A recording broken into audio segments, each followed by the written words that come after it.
Yes, people, you're locked into the Arsenal way, man. We got a sick panelist going on.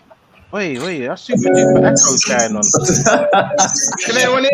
Or is that just me? We got a sick panelist going on. These amateurs, man, you can't get the stuff. Can anyone hear? Or is that just me? You've got YouTube playing in the background, you donut. It's not me, you mug. It's not me. Yeah, we're good now. One of you lot. Thanks for that. Anyway, man, you're locked on to the Arsenal way. We got a sick panelist. We got Lee Gunner. We got Kesh, and we got CT. We're talking all things Arsenal, man. We saying, boys, we're first gonna go to the super duper star that is Lee, doing it up large in superstar, man. Costa del Sol or something. He's got 4 swimming pools, I think, or is it just a 1 swimming pool with 4 They're people not mine, there? I don't know. You get me? How you been anyway, bruv, man? You been all right? Yeah, I'm good, man. Big up Dwayne Applewhite in the chat as well. My guy, man. Real one. Get yourself out here real soon, Dwayne, yeah? Oh, big up Fat Boy, man. Love for Fat Boy. Leave him alone, man. What do you mean, bruv? Man knows Fat Boy, man. We go way back, bruv. I know, but leave, that fat shaming thing's got to stop. It's not even a fat shaming thing, bruv. He weren't even that fat when we used to call him Fat Boy. So we got Fat Boy. He knows what time it is anyway. You get me? We got Fat Boy every time, bruv. You get me? Love Fat Boy. No, I'm good, man. I'm good. I'm just... Yeah, lighting's a bit dead, so apologies. I ain't set my lights up and green screen and all that yet, but... Oh, is that why you got the super duper tan? You're saying it's the lighting, yeah? It's not actually like what you're looking like, yeah? No, my tan's all right, man. My tan's all right. Golden child. It's looking pristine, bruv. It's looking pristine, man. So big up yourself, Gunner, man. We saying, Kesh, man, how you doing, bro? Not too bad, man. Just finally feel cooled down now the sun's gone. You know what? It's mad, isn't it? This English weather, bruv. Everyone complains when it's hot. Everyone complains when it's not. I love it when it's cold, though. It's like there's no medium in it. There's no medium, bruv. There's no medium. We got the 21 people in the chat, man. We got all you lot, man. Smash up the like button and all that good stuff. You get me? We saying CT, man. How you doing? You looking sweaty. You look like you just lost 10-0, bruv. Yeah, just finished football, man. I am winded, mate. It's not the weather to be playing football, mate. Yeah, I hear you, bruv. I totally hear you, man. But obviously, boys, we're here to talk about the super duper Arsenal, bruv. Well, I don't know about super duper, but we're here to talk about it anyway. Innit? You get me? There's a lot of talk about obviously transfers, incoming, outgoings. I don't see too much outgoings that make any difference. There's a few incomings. Do you know what I mean? We're gonna touch on that, but I just want to get like, obviously, I ain't spoken to Lee for a minute. And I ain't spoken to Kesh since the final, so I'd like to just really quickly just touch on Saka at the Euros. I want to know what you man are saying, innit? Like what you think of his performance. If he done himself justice, if we've put him on the big stage and everyone else can now see what we see, because we see him every week, innit? And he's our guy, innit? We love him. So Lee, I'll come to you first. What did you think of Saka at the Euros, man? What did you think? Superstar, man. Superstar, star boy, bruv. Like, do you know what I mean? He smashed it, and like it was just such a shame that we relied on a 19-year-old to take the final penalty, the decisive penalty. Like for me, if you're going to put the kids on penalties, like Jadon Sancho's another one. If you're going to put them kids on a penalty, put them on early, yeah, and then you get your like Harry Kane's and all that on afterwards. Do you know what I mean? Kane should have been on the last penalty, not the first penalty. Like Kane scores penalties for fun for Tottenham. So yeah, it was a shame it kind of ended the way it did for him. And then obviously, you know what the internet's like, man. Rashford, Sancho, him, it was just mad. And he's a good kid, man. I enjoy watching him play. I don't go down this route of Chiellini should have got a red card and all of that one. Do you know what I mean? Like, you know, Chiellini knew what he was doing, but it weren't a red card. Yeah, it was an amber, innit? It was an amber. It was an orange. It was an orange, if anything. We're on lists, yeah. We're on lists. You know what I mean, bro? I'm with you though. It weren't no red. It weren't a red. It was scandalous. It was shithousery. Like it was dark arts, innit? That's what Chiellini does, man. Like that's what all these experienced Italian centre backs do. They know how to defend properly. They know how to take liberties. But yeah, in terms of Saka's overall performance, bro, he stood up and made a name for himself big time. Like we already knew he's a star from watching Arsenal every year in the last couple of seasons. But yeah, man, when he was put on or when he started, top class player, man. And luckily he signed a new deal. So yeah, we've got Yeah, him for a few more years yet. It's true, bruv. It's true. You know what? Obviously, I'm gonna get to that. I am gonna get to that because obviously, I know your thoughts on like the business side of things with Arsenal and that. So we're gonna touch on that because in my head, like I'm finding it hard to abuse certain man when certain man are signed up to long-term deals, considering the previous regime where everyone just disappears on a free at the end of their contract. So we're gonna touch on that, but yeah, I hear you, man. I hear you. Kesh, talk to me, man. Saka at the Euros. What did you think? Overall performance, man. What did you think? I think he done himself exceptionally well. He stood up and be counted for. He done the club proud. He's shown the rest of the Premier League rivals what we Arsenal fans have been speaking about for the last 2 years. And he's a player that could reach the heights that, a few years ago we never thought we would have a player that would perform and go and play for England like this. So he done us proud. Can't complain. Obviously, with the penalty thing, it was kind of like, why did you have to be Saka and everything? But that's what Saka's about. He doesn't shy away from responsibility. He went up there, he took it, and you will learn from that, and you'll go up there another opportunity if he gets it, and you'll smash it. I hear you, man. I hear you, Chris. Any thoughts on Saka at the Euros, bruv? Saka! Yeah, That's what we were screaming in the pub. Saka! Yeah, I mean, he's our guy, isn't he? He's our guy. At the Euros, he's great first game.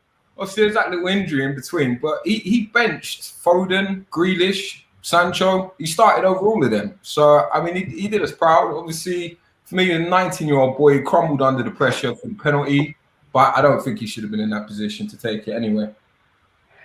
I hear you. You know what? I'm literally. I think everyone said the same thing, innit? Like, and I'm with you, all of you guys. Like, one thing I do want to say though, this whole Sancho, Rashford, Saka. Of course, they don't deserve racist abuse. I mean, that's just a given. But when you take these penalties, you need to understand the history of football. Stuart Pearce, Nicky Butt, Southgate, David Beckham. You are going to get abused. Like, it just is part of the practice. It's part of you taking these penalties. It's something you need to know if you're stepping up to take a penalty for England. So it's one of those. I know, obviously, shouldn't be any sort of racist abuse, but you do have to expect that sort of abuse afterwards in terms of what happened to David Beckham and all them lot. I mean, fuck me. Like, you remember David Beckham? He was getting burned. Yeah, he was getting it. But I think, you know what though? Like, obviously, as a black man, I knew what time it was, bruv. Like, I was literally in the pub. I was in the pub, and the first thing I said was, "Fuck, all three black man, fucking Mr. Pens, bruv. It's peak, bruv. They're gonna get annihilated." Like, and literally, I just knew it because I knew what time it was, bro. It's been quite nice, the response though, from everyone. No. The response after the response. The response after the reaction. Say. Yeah, I'm with you. And the thing is, you know what I mean? For me, like, I love Saka. I'm big on the Saka thing, innit? Yeah. And for what I saw off the back of him missing a penalty is basically the country basically saying Southgate shouldn't have put him fucking fifth. What is he doing putting him fifth? And that's what everyone else is screaming. And they ain't talking about race. They ain't talking about, because his pen was shit. Let's be real. His pen was shit. Like, his pen was shit. The only way that's going in is if my man goes the other direction, bruv. His pen was shit. But I've never seen him take a pen, and no one else has seen him take a pen, bruv. Like, I do want to touch quickly on Grealish, mate. He came out afterwards saying he wanted the pen. He should have taken the pen. He asked to take. If you wanted to take the pen, you'd have stepped up and taken the pen. Don't do the David Hay or my little toe after the fight. Step up. You're not wrong, bruv. You're not wrong, bruv. I'm with you, bruv. A bit of me. I love Grealish, yeah? Love him. And when I saw that tweet, I was thinking, he's a bit of a pussy hole for that. Yeah. You know what I mean? I was like, he's a bit of a pussy hole. Lee, what did you think of that when you see Grealish come out on Twitter talking about Gaffer said I couldn't take a pen? You know what I mean? I weren't listed as one of the penalty takers, so that's why I didn't take one. What did you think? Do you know what? I'm going to go against both of you guys. Yeah. Like, he said that he wants to take one. Yeah. Well, come on, you back Arteta, bro. Like, you know what I mean? Easy. But no, if the manager's told him he can't take one, like, and he's asked, like, what more can he do? If the manager says no, what's he going to do? Have a tantrum in the middle of the pitch? Do it, John Terry, mate. At the end of the Hey, this guy, look, who took the pens? It was captain for United. It was captain for Tottenham. You're captain for your club. Just take the ball off Saka and go and take it. That's what I was about to say. Yeah, but then if the managers delegated the penalty takers, like, see, I think Sterling should have took one. But then when you look at Sterling's penalty record, it's atrocious. I'd rather Saka take one than Sterling. At the same time, he subbed players on to take penalties. So you're not right. Takers. Yeah, he could have kept Henderson on, who's been in pressure situations, Champions League finals, etc. Yeah. So he subbed him off. He brought Sancho on. He brought Saka on. He brought Rashford on. He'd done that for penalties. So he already knew his penalty takers. Kane was always taking one. Harry Maguire's penalty was sick. I didn't expect it. I hate defenders taking penalties. It's like they're going out the stadium. Do you know what I mean? He had a great Euros. I thought he was our best player. He was phenomenal. But yeah, man, like Grealish, like Roy Keane cussed him, man, like literally ripped him. That's why he came the next day. And the thing is, like I said, he brought 3 subs on to take penalties, so he'd already made his mind up. Like, he could argue all he likes, but he's just done his bit and said, "Yo, I did say I want to take one." But the manager said no. What's he going to do? Argue with the manager and then not get a game at all? In that case, don't tweet. In that case, don't tweet afterwards, in my opinion. The thing is, go on, Kesh. I do believe a gaffer can pick penalty takers, and I do feel there's certain players out there who's got the arrogance to say, "No, gaffer, like, I believe in myself, let me take that." But I don't think you can force that character up on someone. That's not his character, if you know what I'm saying. There's some men that's out there that will say, I want to take his pen. I have the confidence. Listen, Saka is a youth.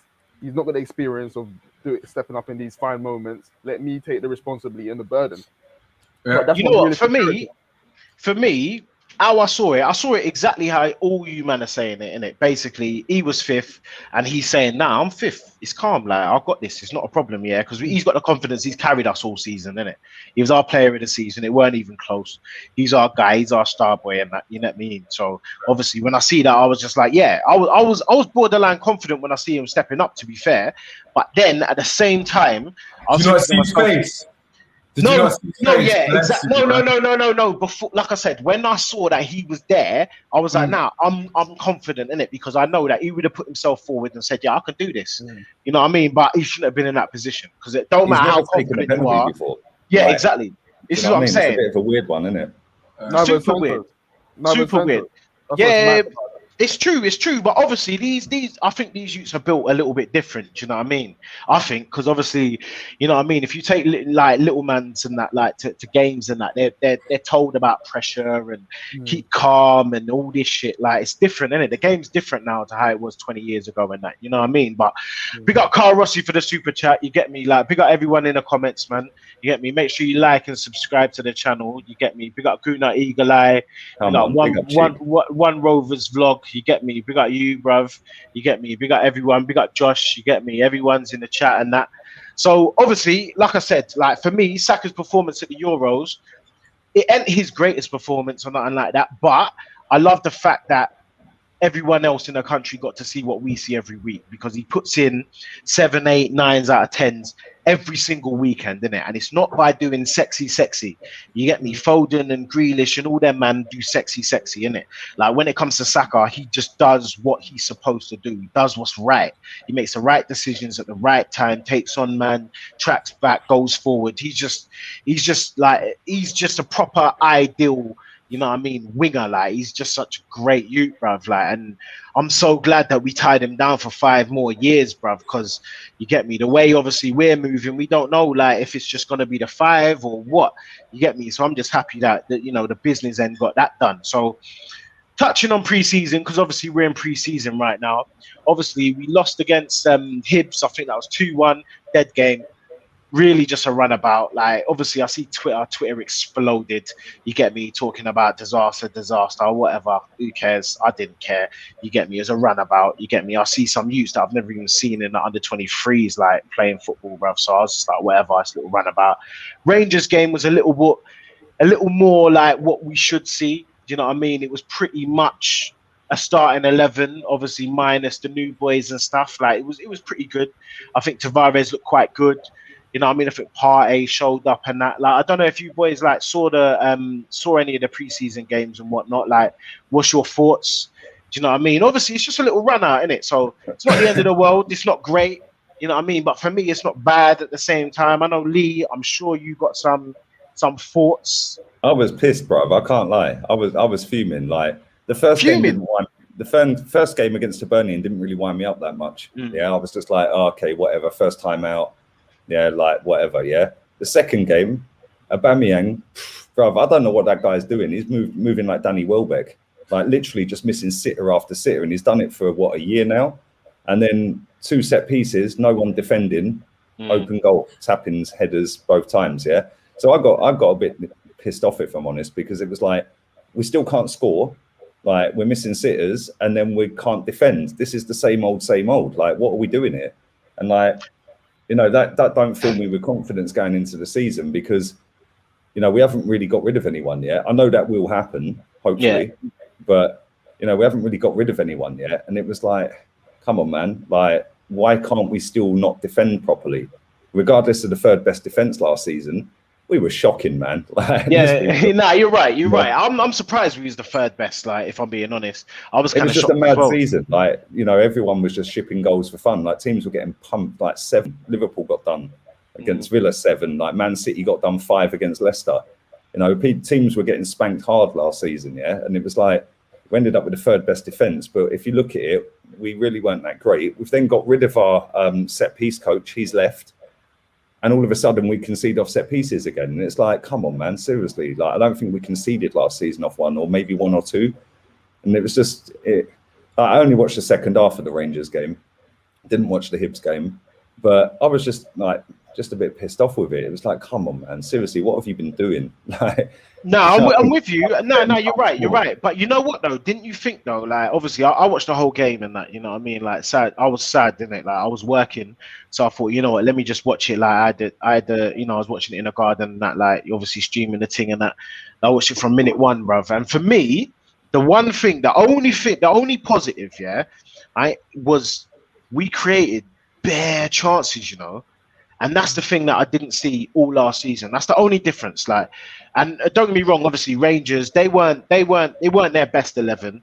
They had, like, I think 5 man out or whatever from their starting 11, innit? I think we probably had about 2 or 3, something like that. Do you know what I mean? So from what I saw, I just like the fact that we had a couple man that were, you know what I mean? Like, we were doing bits, man. We look at Smith Rowe, Smith. He looks on bits, you know. Like, this season, I think he's going to have a great season, bruv. Real talk, bruv. I think he's going to have a great season. So, Kesh, what did you think? What did you think of the 2 preseason games, like, thus far? What did you think? Any positives? The first game I wasn't too pissed off about. I kind of expected it before kickoff, bearing in mind that was Ibs' 4th preseason game. Remember, the Scottish League starts before the Premier League, so they're aware of their schedule. They got a European League qualifiers the following week or whatever. And we didn't exactly play the system or whatever formation that we would expect to play. I think it was like a 4-4-2. Playing a 4-4-2 with Aubameyang and Nketiah, you hardly going to expect much, you know what I mean? You then go to the Rangers game. I thought, fuck, you know, like, this defending, like, what's going on? Like, you're looking at Oldham, you're looking at the likes of Mari, you're thinking, come on, like, show some bottle. Like, this is pre-season, I get it, but come on. You got to stand up and be counted for, innit? This is where you're meant to perform, show the gaffer that I should be starting next season. So either you're not taking it serious or you're not taking it serious. The way I assessed the Rangers game was, I'm not really looking for results because it's pre-season. I'm looking for performance. I'm looking for individuals to show what they can do and show what I should expect next season. The likes of Aubameyang, I don't know. Like, he keeps missing sitters. For some reason, I do feel maybe it's the captaincy holding him back. Maybe he's just not got the bottle to be the captain. But are you really going to even in pre-season though, bruv? I don't think it matters though, innit? Like, you know, in pre-season, they might just be giving anyone a captaincy, bruv. They don't really care. Like, they ain't even got the names on the back of their shirt, bruv. Who cares? I get that, but subconsciously, he might just be feeling like it's an easy ride. Like, I am the guy at Arsenal. I've got the captaincy. I'm the highest paid player. Subconsciously, that things like that do sleep into certain players' mind, and he might not actually be playing for his shirt. Do you know what I'm saying? Because the sitters he's missing, I know. You know what? The first two, I was a bit like, you know what? Obviously, is whatever. I weren't really screwing about the first 2, but that third one, yeah, where it literally ricocheted, and he could literally just he had time to literally pick his spot. When you look at the Tavares goal, great goal. That's something you'd be expecting from Aubameyang. I don't see that aggression in his play anymore. It's just he's very feeble on the ball. It's like almost anyone could bully him. That's what I'm getting from. That's the vibe I'm getting from him. But it was nice to see a couple of the youngsters.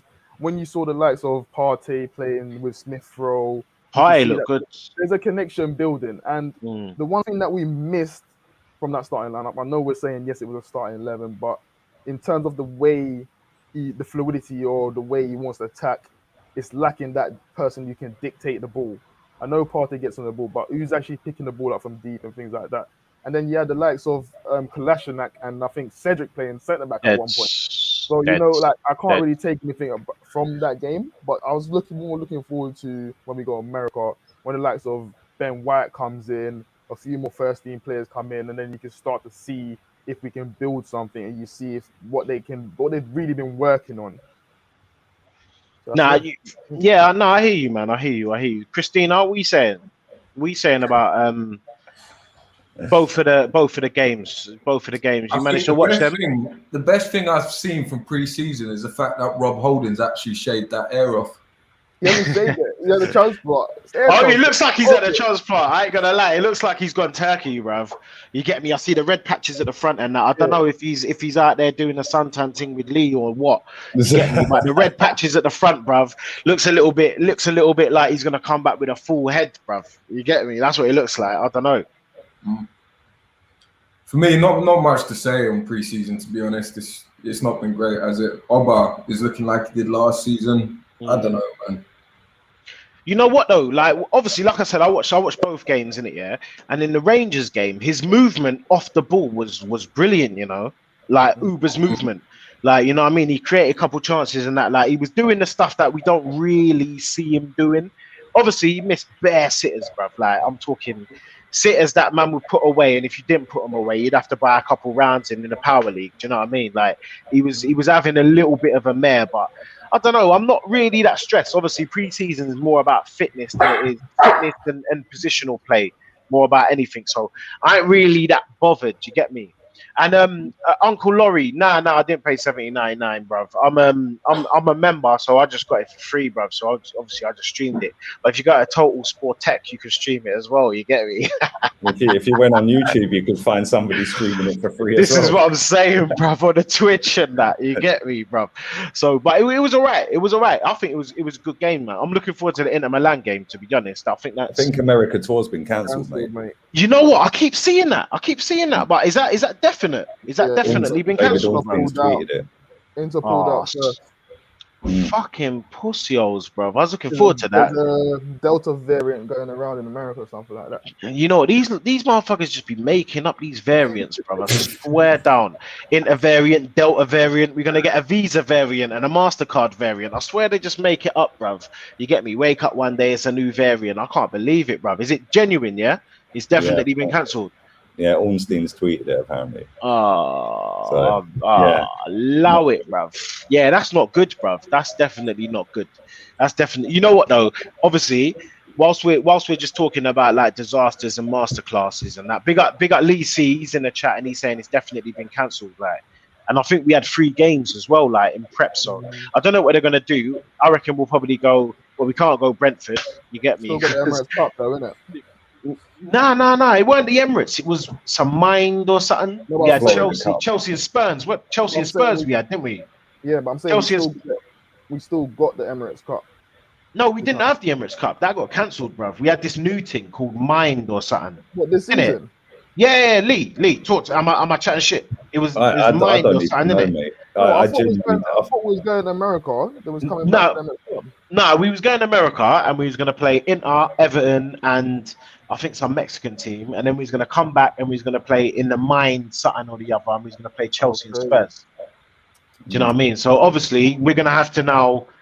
I think we're in America. If it's been cancelled, I think we flew out there and that. You know what I mean? People were chatting. This is what I'm saying. The Arsenal fans are a mad thing, bruv. Man was literally tracking the pre-season plane to land in America. Get me, bro. It's to get out of the house, mate. It's crazy. It's crazy, bro. Remember tracking the plane, the preseason plane, bro. You get me? It's peak like that. You get me?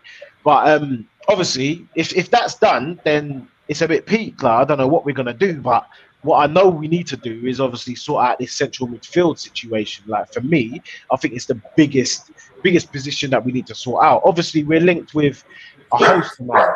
I think at the minute we've obviously got Locatelli is the main. He looks like the number one target, Locatelli, and then obviously we're talking about Awar as well, and then there's Neves as well is in the mix. Obviously we've signed Lokonga, Sambi Lokonga, and that, but he looks more of a prospect. I think he's more of a Guendouzi, Cabellos type in terms of position in the squad. I think he'll probably play maybe 15 games, 20 games a season max, maybe. I think. Do you know what I mean?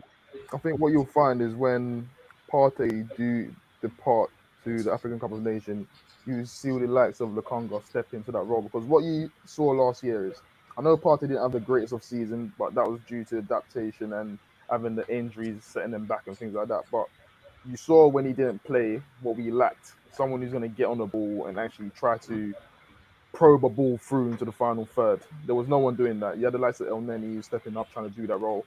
Lokonga is very similar. If you look at their their action areas and what they actually do on the ball. If you look at the stats, it's like the club went, you know what, let's find a closest model to Partey as we can possible. So I think you will see him get a lot of games once Partey steps away to the African Cup of Nations. But I think African Cup of Nations, correct me if I'm wrong, boys, it's only a month, isn't it? It's only a month, right? Yeah. We're going to lose Aubameyang because Gabon have qualified. We're going to lose Pepe because Ivory Coast. El Neni. Yeah. Do you know what I mean? Then Partey. Yeah. Like, that's like three of our four starters. Yeah. Do you know what I mean? And if we've had injuries on the way, then we're kind of done. Like, I suppose Aubameyang's not a massive miss at the minute because the last 12 months has been crap. You know what I mean? But Thomas Partey's been looking all right in pre-season, so hopefully this is the season he steps up, because last season I feel we rushed him, like just pushed him into the team too quickly after not playing a game for 3 months, just straight in, like, and then pushed him back on the pitch when he's injured. Like, literally in the Spurs game. And I feel like them little things kind of hindered him because he weren't fully fit. He didn't have a pre-season. He hadn't played football for 3 months, and inside 3 weeks, bang, you're in the team starting. Like, but he's so far and wide our best centre mid though, isn't it? Like, we've got no central midfield, bruv. He's head and shoulders above everyone else, like, in that position, easy. Whether he's playing in the 6 and the 8, like, he's just. So in a way, I hear what you're saying. I think we definitely rushed him, but he's just so better. He's so much better than everybody else that you, even at 50%, you've got to start him. You've got to play him. Like, that's not for me. That's based on how crap the rest of them are. Yeah, like we got we got Ceballos. We had Odegaard. I don't think he was great. Joe Willock didn't get a look in, went on loan. Like, we didn't really have a great deal in there, did we? And like, I just want to say one thing quickly, because you said about Smith Rowe, Like, Smith Rowe needs to start scoring more goals, man. Like, genuinely, because he's got quality. I think we know that. And you mentioned earlier that he's going to have you think he's going to have a great season. I hope he does. But to hope and rely, on somebody so young to be like the main, the main creator, the main attacking midfielder or whatever. Like, I think that's a bit. I feel like we need someone in there, man. And like, he can then not play as many games, but when he does play, there's less pressure on him. Whereas if he's got the pressure of being the main guy, he don't score or create anyway. Nah, you're right.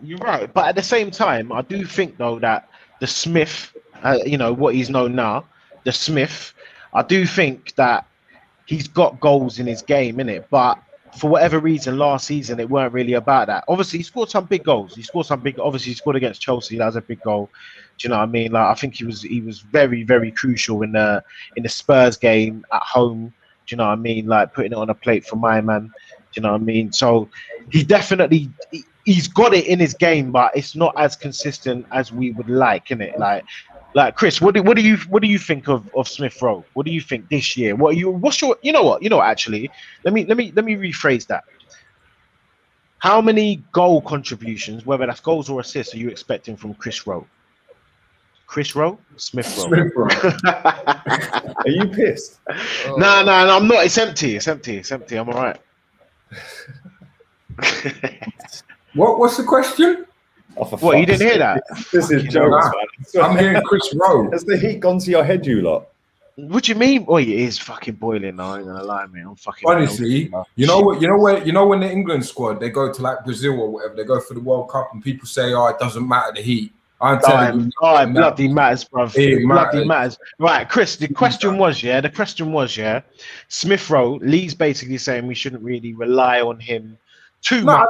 To be honest, I don't think Arteta is. I think we're looking at Hassi Mawar, we're looking at Maddison. We're definitely looking for someone to start over him and him to potentially either play out on the left. No, I don't even think start over him. I think to basically offer him a little bit of competition. So, what about goal contributions for Smith Rowe this year? That's the question. I don't know, man. That position's kind of dying out, isn't it? Attacking mid. And to be fair, when Arteta plays him on the left, but it needs to be double figures, considering we're not in any European football. 10 to 15 in that position. What goal contributions? Yeah, goals and assists in all competitions. Remember, there ain't no other competitions. Obviously, I'll be honest, you got the League Cup and the FA Cup. You get me? That's it. We're not in Europe, bruv. So you're saying 15. Remember, it's only 38 games, bruv. So you get me? Everyone's trying to kill me, bruv. Yes, Adam, I said Chris Rowe. Yes, I said it. Yeah. And Yannick, yes, I said Chris Rowe. Yeah, I said Chris Rowe. What? Yeah, Soups, I said Chris Rowe. You get me? Chris Rowe's the guy, bruv. You get me? Big up Chris Rowe. So you're saying 15, yeah? 15. No, he's a wanted guy, isn't he, as well? I think Aston Villa at 32.5 million was the last bid for him. I fucking hate Aston Villa, bruv. Yeah. I fucking hate him, mate.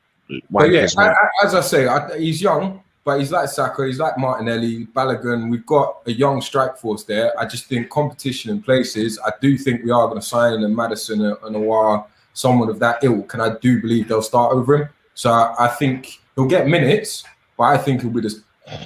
I can't see him playing on the left overall, but I can see Arteta starting up no matter what. Which means, and then surely in the pecking order, you think Martinelli will go next. So I think in the middle there, they'll bring in someone like Odegaard, and Smith Rowe will be more of a come off the bench type player, to be honest. Yeah, you think? I don't know. Kesh, what do you think? What do you think? Well, you tell me. If we sign Maddison, do you think Maddison's sitting on the bench over Smith Rowe? You have to look at the profile we're signing.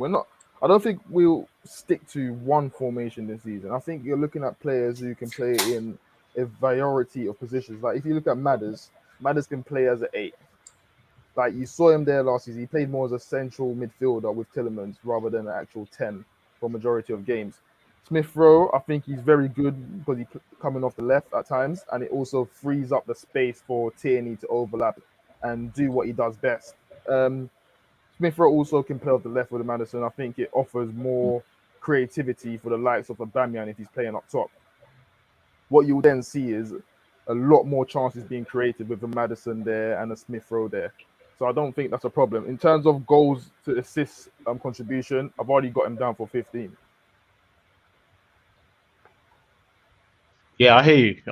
I don't agree. Well, I don't disagree. To be fair, I think he's definitely gonna contribute. I think he's gonna be like one of our big players and that. And you know what it is? I think the whole Saka contribution, last year is kind of put a battery in the back of these youngers.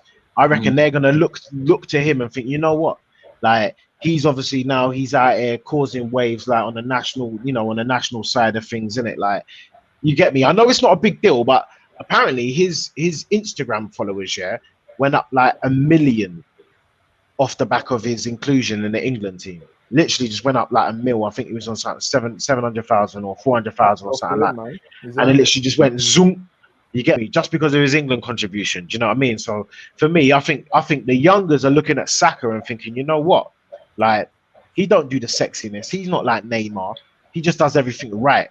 So if we can get on the pitch and do everything right like him, then we're going to get opportunities and positions and that. And I'm not. So what you're saying is he's going to get that Instagram money, because I know a million followers on Instagram is £10,000 a post. No, it's not even that. No. He ain't getting that. He ain't getting all that. He ain't getting none of that in it. Like, I don't think he cares about that. But I just think all I'm saying is in society, in it, the world we live in right now. I agree with you. Yeah, it's something that you see in it. Like, and if all I'm saying is, for an Arsenal player, our player of the season to be having what 400,000 bloody 400,000 bloody. Can I ask you a question? Do you actually think he was our player of the season? Yeah, easy. You do? Yeah. You know what? I don't think he was. Do you know? You're going to say Pepe? Yeah. Nah. And the reason I say Pepe, reason I say Pepe is he got messed about all season, bench, and still ended up bagging goals. Still ended up creating. Still ended up with. Not that I'm a stats guy, but still ended up with the most goal contributions out of that whole squad. Yeah, he did. I think he got 18 or something. Yeah, so and that's why. The only reason Saka got it was because he's young and he came through fair end. I don't think it's just and he had a good season. Allow it. Did you say fair end on purpose? Well, it is, isn't it? How many players have come through and actually succeeded? I think when you look at it and you look at certain games where it's bounced. When you look at certain games where a lot of the senior members didn't step up, I do feel when you're a young kid and you're the only one who's actually probing and trying to make things happen, Saka doesn't feel fear. Like when things are not happening, he'll go and get the ball. He will demand the ball, and that's what I like to see from a player that's playing for Arsenal Football Club. And I know you're saying that Pepe had the goals and all that thing, but I do feel, yes, it's very harsh on him that he didn't get the games that he wanted to, but I do feel it ended up putting a bit of fire in his belly that he was missing. He was missing a lot of fire. There's times where he was just looking to do skills here, skills there, and I don't think he can get away with that in the Premier League. I feel sometimes you need to put the skills to the side and sometimes pass and move. I see that a lot with Pepe now. If you look in the Rangers and the Ibs game, you saw Pepe trying to move off the ball. You saw him giving 1-2s and move off the ball, and that's how you become a dangerous forward player. You don't always have to be on the ball, because if you look at Sterling, a lot of the times he's getting his goals because he's in the box, and that's what Pepe is missing from his game. And you saw that towards the end of the season, he started to pick that up. It also helped towards the end of the season as well. Sorry to cut you off. Yeah, it also helped towards the end of the season that Bellerin weren't playing at right back. Yeah, because every time Pepe was playing right wing, Bellerin cuts inside as inverted, which takes up that space where he wants the overlapping fullback to drop the shoulder and do that whip top bins.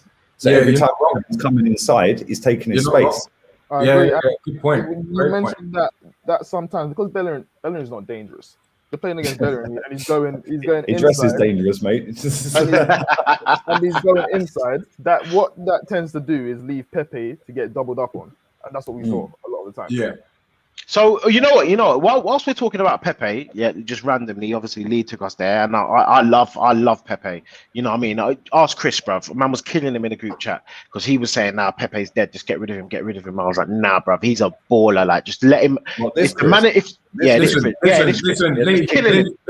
him. Hold on, Lee. Do you know what Mario does? Mario says every single player that plays for Arsenal is great, and then when 20 of them fail, the one that succeeds, he'll go, I told you. I don't do that. I don't do that. Oh, I said Ramsey was a baller. You get me? And Ramsey came based on what?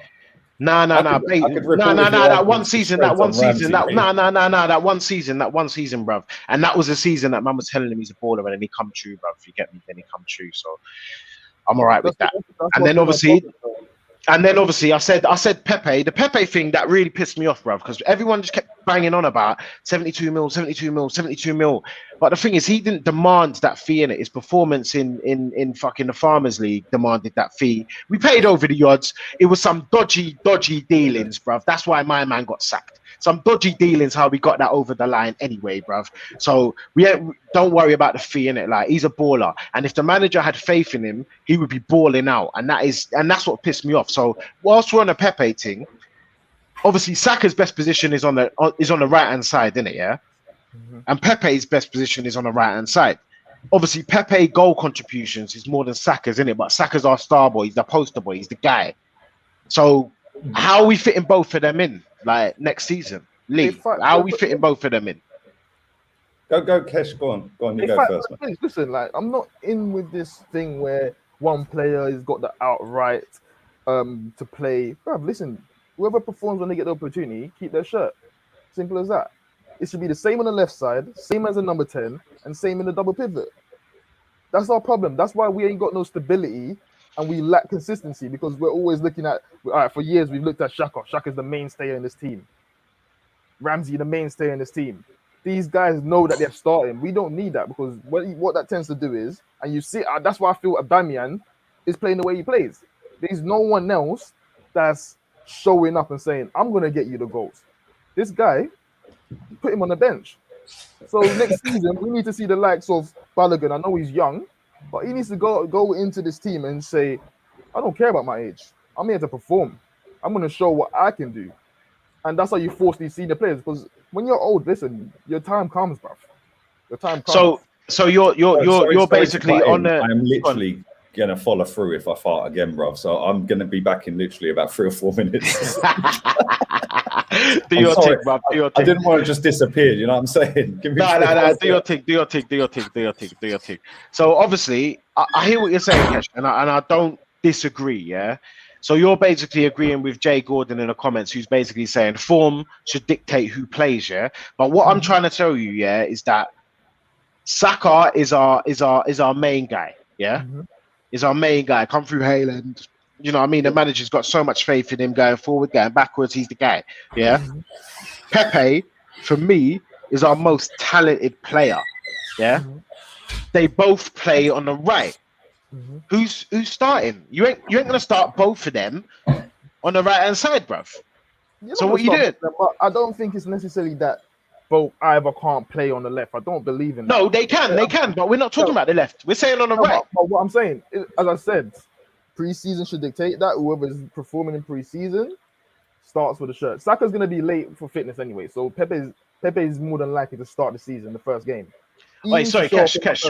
Sorry, Kesh. 1 sec. Hey, boys, we got over 100 people in the comments, yeah, and we've only got 65 likes. Make sure you smash up the like button, please, boys. You know what I mean? It's a disrespectful thing. You get me? Over 100 people in the chat and only 65 likes. You guys ain't got 2 seconds to go. Press the like button. Come on. You get me? Never a foul. Come on. Make sure you press out the like button. Sorry, Kesh. Anyway, carry on. So yeah, as I said, like your form should dictate. And I know people saying yes, he had games where he was good, where he's scoring goals, but there's a lot of games where at the start, middle of the season, where he was getting goals, he wasn't actually performing. There's games where you're scoring, and there's moments in game where he shows his moments in like 15 minutes, but the rest of the game he's missing. What you've seen is a bit of fire's been installed in him, and you saw that towards the end of the season, where you're seeing a better Pepe for a more longer period of the games. That's what you need. I don't want player to be missing for 80 minutes and score 2 goals, because that's not sustainable. It's not sustainable. Don't you think though, like with your super duper players though, you can risk it. I think you know there's certain, like for example Kane in an England shirt, yeah. You know that he's our best striker. You're never gonna take him off, because you know that if given an opportunity, he's bagging. Like, and with the Pepe thing, every time Pepe's on a pitch, yeah, I look at Pepe and think, you know what? He's a threat. He might be on a pitch 10 minutes, he might be on a pitch 90, but every time he's on a pitch, he looks a threat. And like I said, I love Saka. I don't believe in that, because I don't see him as a threat like that. Do you know what I mean? If that's the case, then Aubameyang should play throughout his terrible spells when he's not scoring. If that's the case, I believe you've got to perform in games. It's not sustainable. What do you think, Chris? I think we've got, on the right-hand side, we've got Pepe, potentially Saka. On the left-hand side, we've got Aubameyang and Martinelli. And then through the middle, we've got Lacazette and Balogun. Then in attacking mid, we'll have Smith Rowe and maybe a Maddison or an Anwar. I think it's a great problem to have. And last season, what we lacked, it wasn't defence, because we had the 3rd best defence in the league. It was our goals. And I think if we could tie midfield to defence, midfield to attack, I think we're good. But in terms of who starts, I think it just has to come down to performance related every single time. I mean, I completely disagree with not dropping someone like Harry Kane on namesake. That's when you're destined to lose. But for me, and if we make that same mistake that Mario's mentioned, just keep him on for namesake, then you'll do what Aubameyang did last season and nothing. So players like Martinelli need those minutes. I don't think you can drop Pepe at the moment. I think obviously he's going to go away for African Cup of Nations, and then Saka will step in. We are going to have FA Cup. We are going to have League Cup. I'd say looking at Saka, and especially in the Euros, I don't know if you guys noticed, he's a bit of a 60, 70-minute player. Like, yeah, he is.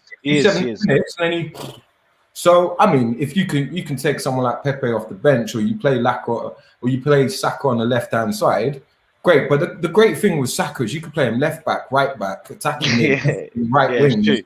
Guy's sensational. So, manager's dream, bro. Yeah, he really is. And Smith Rowe as well, through the middle, left wing. Like Pepe can play on the right or the left. I think that the two that should be worried this season is Aubameyang and Lacazette. I say Lacazette, but he was our top goal scorer, goal contributor last season. So hopefully he has another season like that. I've got a lot of time for Lacazette personally. But yeah, I think they're good problems to have. My main concern moving into next season is just the players we're getting in. What do you think? What do you think of this comment from Slow Drive? Big up everyone in the comments, man. Make sure you like and subscribe. So Slow Drive saying Pepe, and it's like he's read my mind. Yeah, this is exactly what I'm screaming. Pepe is the only guy in the squad who can score a goal on his own. Yeah, out of nothing. I disagree with that. I think there's a few players with that sort of ability, but the reality of the situation is, if you play football, you know full well there's not a player on the planet who can score a goal by himself, bar probably Messi.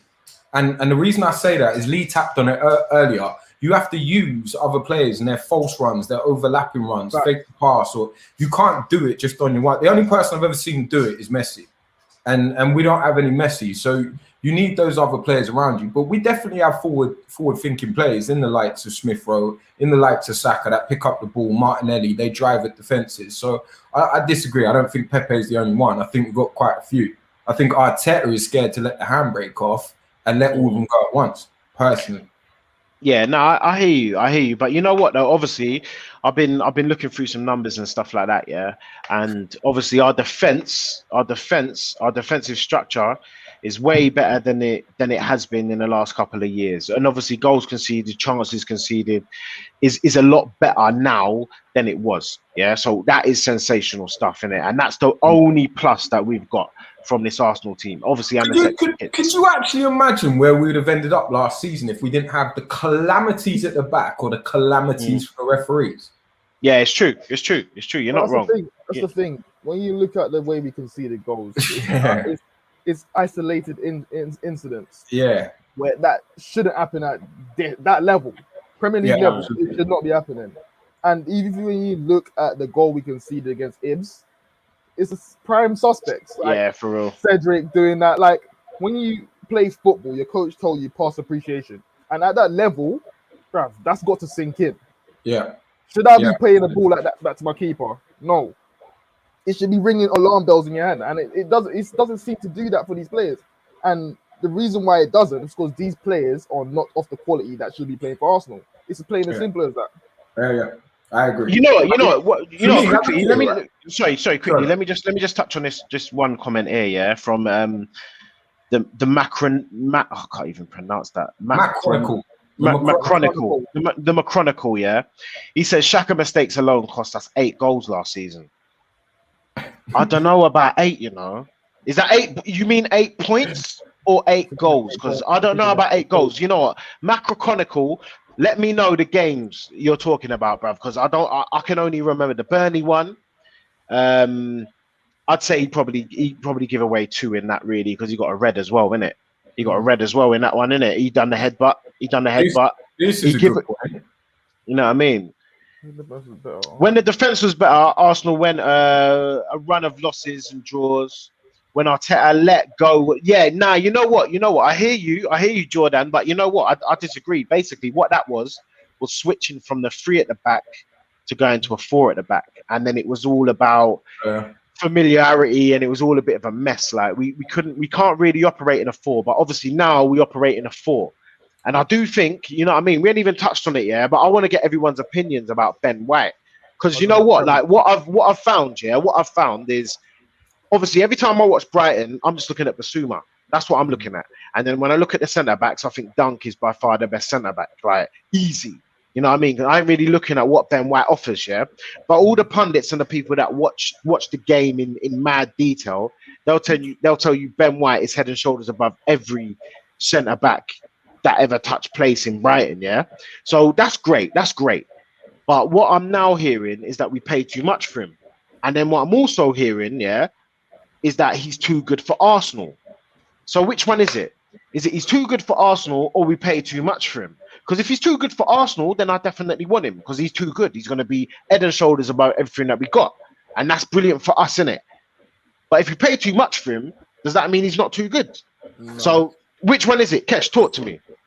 I do think we paid too much for him, but that's the Man United tax. Once you buy Maguire for 80 mil, that changed the whole landscape of what you're going to pay for a centre-back. At the end of the day, Ben White is English. He fits the homegrown quota. And you don't want your team to be just buying homegrown quota just to fill the numbers. Because when it comes to those players actually stepping into playing for you, you're going to find yourself having problems. Ben White, for me, is a very good homegrown player to have in your team.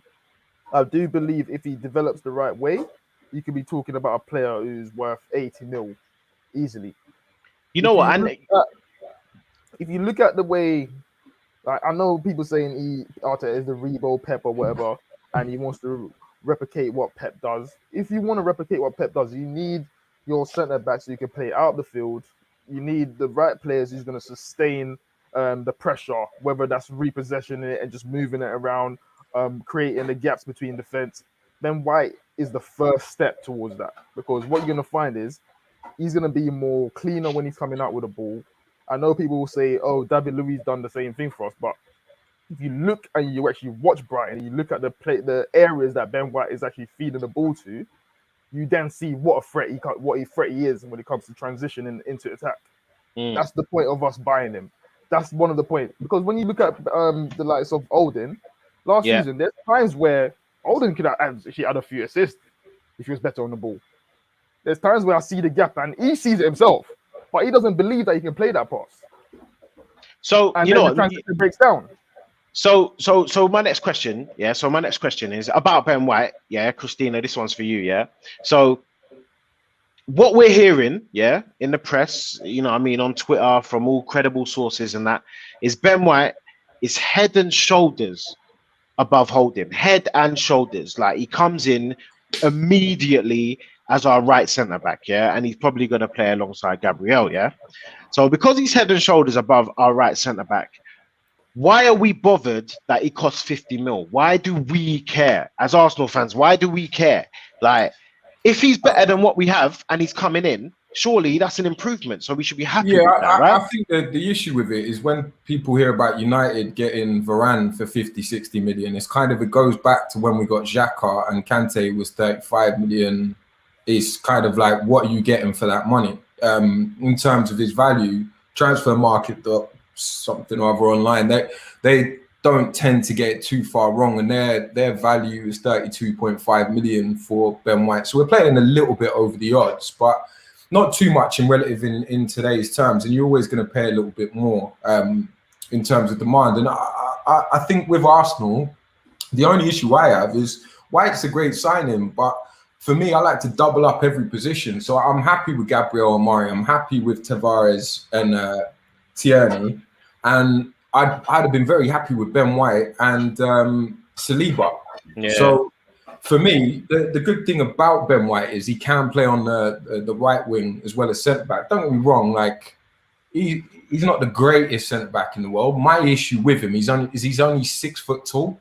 Now, last season, a big issue we had with Rob Holding is kind of seemed too scared to go out and hit that ball, and we conceded a lot of goals from that. So with him only being 6 foot, he needs to have real good spatial awareness in terms of getting to that header before other players. So 6 foot for a defender for me is quite small. And one of our issues is Leno doesn't come out to claim the ball a lot. So we could see deficiencies there. But he can cover the right-hand side. For me, I just feel we need another right back. We need Bazuma and Madison. We'll be fairly set. I hear you. Lee's obviously dropped that chorizo. Big up, Lee. So we're talking about Ben White, yeah, and what we're talking about, like just for context, yeah, is we're saying that apparently, like, we pay too much for him. 50 mil is too much for him, but at the same time, he's too good for Arsenal as well. So which one is it? Like, is he too good for Arsenal, or have we paid too much for him? Because you can't have both. Like, so what's your opinion?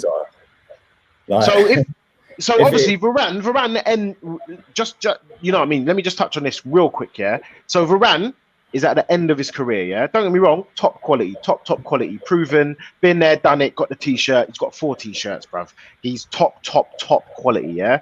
Not debatable, yeah. But he's in decline, innit, yeah. Whereas Ben White is at the start of his career, yeah, the start of his career. So in theory, he's only going to get better. Apparently, he's too good for us. But he costs 50 mil. So what's your thoughts? Who said Varane's in decline? well, he's 29, isn't he? He's going to be 29 in a couple months. Thiago Silva's 35, 36. Ramos. Yeah, is but 35. I know, but we saw Thiago Silva at West Brom. Chiellini's just won a Euros, bro. I think Italy. I think Chiellini's a little bit different, bro. Them Italian man, them are a bit different. You know what I mean? Like, if he come in the Prem, I reckon he'd get figured out a little bit. Yeah, not consistent. People were saying that about Thiago Silva, and apart from Callum Robinson ripping him a few times, flawless. So I disagree, man. Varane's class. Yeah, Varane's still got 5 years. You reckon? Yeah, man. At the top, yeah. Bro, he's 29. Yeah, so you're right. You're probably right. As for Ben White, I think he's a quality player. He's good on the ball. Can cover it right back. But I don't know. Like, I said all that, Lee, but I said my issue with him is he's 6 foot tall, and our deficiencies last season were heading. Can't head a ball. Put it that way. Yeah, you can't head a ball. Yeah, which is the whole reason William Saliba was not apparently in Arteta's plans, because headering the ball wasn't one of his fortes. And like, for me, I just think it's a bit of a weird signing. We didn't necessarily need to go and get a marquee signing at centre back when we've got William Saliba. Like, yeah, we ain't seen him play, but is Ben White like really that like so far clear of everyone? I don't know. When you said he's too good for Arsenal, mate. Nah. I ain't said that. That's what some of these pundits are saying. That's what some of these pundits are saying. Yeah, it's not even him. You know what I mean? To be fair, that whole Talk Sport roster, bruv, every single one of them are screaming that. Man, listen to them idiots, man. Like, we don't. But obviously they've got a platform in it, and we hear it, and we just like don't know about that. You've got to look at profiles. I don't really feel you need 2 dominant centre backs. I know you're saying we lost a few headers, but if you look at the players that we're losing headers to, Sterling, the likes of Jota. And it was always Holding. It's Holding, bro. You know what I mean? So, as long as he comes in and he shows a bit of bottle, which is what you want to see. Is he better than Holding? Yeah, 100%. Yeah, there you go. Then upgrade. Then. So why do we care about the price? All right, listen. Last season, yeah. If you actually look what he's good at, yeah. You see the strikers press him, and he will easily just maneuver. He will just manipulate the ball, dribble past them, takes 2 men out of the game. That's your transition. Start. There's 2 men out of the game. You're then in a position where you've got the overload to create chances. I think that's the sort of skill sets that Mikel Arteta is looking. Whether he pulls it off, it's down to him to get these players to click together and perform. But I like the players that we're signing. I feel if it doesn't work out for Mikel, I feel other managers that come in then have a solid foundation they can work with.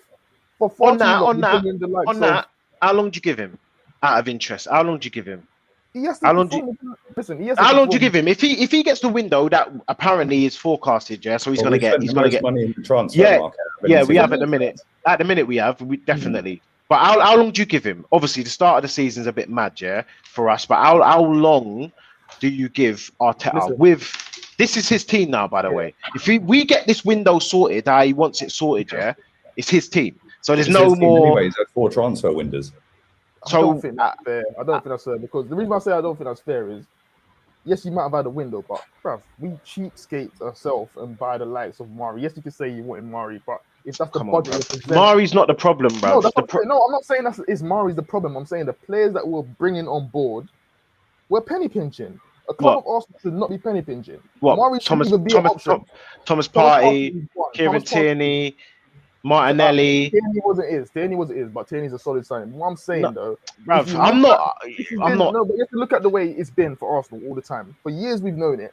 He's had two fails in the window. He's had two failures. Renarson, and Willian. Other than that, his signings have been top draw, bruv. He let go of Martinez, mate. Yeah, but you can't just pin that on Mikel Arteta. No. No, you can't say that. No, I'm talking about incomings. He got rid of Martinez to keep Leno, and now Leno wants to go, and we're looking for a new keeper. And the best keeper last season was Martinez. Why is Arsenal in a position that they're having to sell Martinez to bring in a Partey? It should never be like that. That should even come out anyone's word in the backroom staff. Oh, like we need to raise money. This is the options. This is the money that's being offered. That should even be in our options, bro. This is Arsenal Football Club. We should say Money making Mitch is asking you what you're smoking, bruv. You still haven't answered the question. Kesh, answer the question, bruv. How long's he got, bruv? How long's he got? He's got, I think, for the first 10 games, you've got to perform. If you're not up and around top 4 in the first 10 games, you've got to go. Okay. I'd agree. I'd give him. Yeah, I think that's more than fair, bruv. Yeah. Lee, look at Lee. He's got game one. I'd sack him now. We have half a chance. Like real talk. Let's be honest. We could go and sign Messi, Ronaldo, Mbappe, Neymar, Haaland, and any other decent player on the planet, and he'd play them all out of position. We still wouldn't be able to defend corners. We still miss a hatful of chances, and we ain't finishing higher than 8th. Yeah, I'll put money on it with anyone. All 3 of you right now. I bet you 50 quid. We don't finish above 8th. Yeah, and I'll tell you why. I'll tell you exactly why. Right. Number 1, he's too arrogant. We've seen that. Number 2, he's killed off most of the kids. Saka was a star boy anyway. He was always making it. Big up Unai Emery for giving him his debut, who he also thanked. Genius, man. Come on, seriously. You gonna say he was always making it though? Come on, man. Like, Saka was always making it. Saka was always making it. But if you actually look at the background behind Saka getting into the team, that's all Freddie Ljungberg. Emery actually wanted to loan out Saka. Let's look at it that way. Everyone went to loan. But he listened to his coaching staff of the youth setup and said, "Yo, you're Freddie Ljungberg. You're telling me he's sick. I'll play him." And then we played him at left wing back, and he smashed it. Absolutely. He's gone up a level since on the. But that's the thing. He was always, as soon as he got that first opportunity, that gave him the confidence to grow. Unai Emery gave him the freedom to do what he wanted down that left wing with Tierney or whoever else it was at that time. I can't remember who else was there. Weren't Kolasinac? Was it Kolasinac? Can't remember. Yeah, it was. At the end of the day, he then got the confidence off of that when he's getting the assists, he's getting the odd goal, and then he's grown since then. We've played that kid in about 8 different positions. It's mad. Right, he was always going to make it. Gabriel Martinelli, and if you go through his youth, like the youth, he keeps sitting there in interviews, and he's done it a long time, like since he first came in. That it's the philosophy to bring through the youth. Well, why haven't you brought a single player through the youth setup then? Yeah, well, because none of them play. Balogun has barely kicked a ball for the first team. He's in the youth setup. Yeah, Aziz, what's happened to him? Yeah. We've seen 1 Europa League game or 2 Europa League games. Every other youth team player that is in and around the squad or on loan last season is players that Unai Emery has brought through or Arsene Wenger had. Yeah, he has not brought one through. So when we're all getting gassed about Smith Rowe, that's cool. But Smith Rowe, like I said earlier, doesn't create or score enough. Yeah, so let's not pin our hopes on Smith Rowe because he can quite easily go 15 games without a goal. Yeah, and although he can help in other areas and he can create stuff, the pre-assists and all that, if people want to go down that route, and he does drive forward, and I do rate him. I do think he's a good player. Yeah, we can't pin our hopes on him. Gabriel Martinelli, if I was him, I'd leave. Yeah, because I remember when he got benched, yeah, and everyone was going, oh, but he's been benched because we're making him a striker. He then played 3 games after that, and he brought him on as a left winger. So it was like, do you know what? He's right, man. This guy's playing Willian. He's bloody like. No, but this is my point. This is why I don't think, Chris, we will finish above 8th because even though we've got a full pre-season, which he's cried out for, we've not got Europa, so we've got a free run all week. He can train the players all week. He overcomplicates training and tactics. He thinks he's better than he is, in my opinion. So sometimes I'll give an example. Sometimes it's better to shut up and say nothing. Yeah. That's my problem. I keep going. Yeah, then I dig a hole, right? Mikel Arteta does the same. He'll over-talk tactics and then confuse the shit out of them. Yeah, so then they're like, well, what do we do? Aubameyang is the shadow of the guy that was slapping it under Emery. Yeah, even a shadow of the guy who scored that goal, them 2 goals in the cup final. And you know why? Because he don't want to play left wing. Yeah, and then we've got Martinelli who can play left wing, and Aubameyang play left wing, but then he'll play Smith Rowe left wing. And I know he's done it for youth setup. He ain't really a left winger. Let's be honest. But even saying so, I don't think Aubameyang's good enough to play as a centre forward in his own. He's not. Like, it depends what formation you build and how you build your attacks. Because sitting back and hoping for a counter with him with his back to goal, 100% agree. Yeah, he's not the man to hold the ball up. He's a string with eyes like me. Yeah, but if you play him how Vardy was played at Leicester, I disagree with that. 100% he'll bag goals. I disagree with that. Vardy's got a lot of aggression in his game. Vardy don't mind getting kicked. Aubameyang's scared to get kicked. There's a difference. I agree with that. I understand they're the same profile of players when you're caught to paying off the shoulder of the defender and spinning in behind. But Vardy don't mind getting a kick. If you look at Aubameyang, I think it was the Benfica game, and it showed up so much of what I thought about Aubameyang. He had the run, or if you look at Otamendi and the other centre Chelsea defenders that they had, he didn't want to be close to them. That's why we never created no chances for him. He didn't want to be close to them. And that game, we created a lot of chances going down the width, down the wings, but Aubameyang was nowhere to be seen. But this is the thing, Kesh, yeah? If you put Aubameyang in and around the penalty box, that guy's movement is up there with the best in the world. Yeah, he's got elite level movement in a penalty box. Him and Aguero, are just different gravy. And Harry Kane's the same as well, to be fair. Lewandowski, he's in like elite level, top class, world class footballers, in terms of elite movement. Without being in a penalty box, he offers nothing. So why is this manager consistently played him left wing? Because he can't dribble, he can't defend. Yeah, he can't. His pace is dried up completely. And I remember watching one of his. I think it might have been his very first game. Yeah, and I was like, "Wow, he ain't as quick as I thought he was." Nah, you know what? It's not even now. He's moving like Bellerin, bruv. Like, bruv. You know what? I think. Nah, it's not even that because I see him. I see one clip where he's playing for Gabon, and he looked like the old Aubameyang, not even the old Aubameyang, the Aubameyang that we bought when he first came.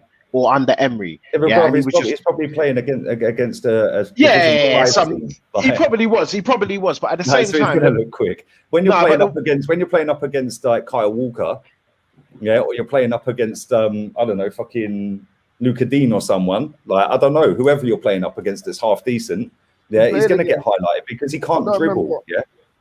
If you watch that City game, I think it was the last game we played City last season. John Stones kept up with him and weights him off the ball. Mate, Johnny Evans caught up with him. They all did. And that's the thing. Like, why would? And this is why I don't think we're going to finish that high up the table.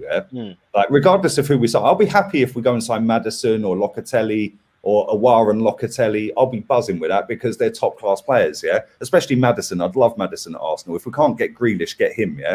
But for me, it's like, cool, we've got a good squad. We have got a good squad. We could list 10 players right now that we think, they're sick. With the players we've signed, the players we're linked to, we could probably name 15 or 16. So all of a sudden, you've got 2/3 of a squad that you think of, wow, The problem is the manager. And like, when you're playing Willian as a false 9 away to Man City, when your striker's just bagged 3 and 3, and you topped in for Sheffield United and Pepe had to save the day, Then there's international break and your striker's not on international duty because you don't get in the France squad. You come back off of that after 2 weeks. After he's bagged 3 and 3 and been benched, you then play Willian away to City. No, you're right.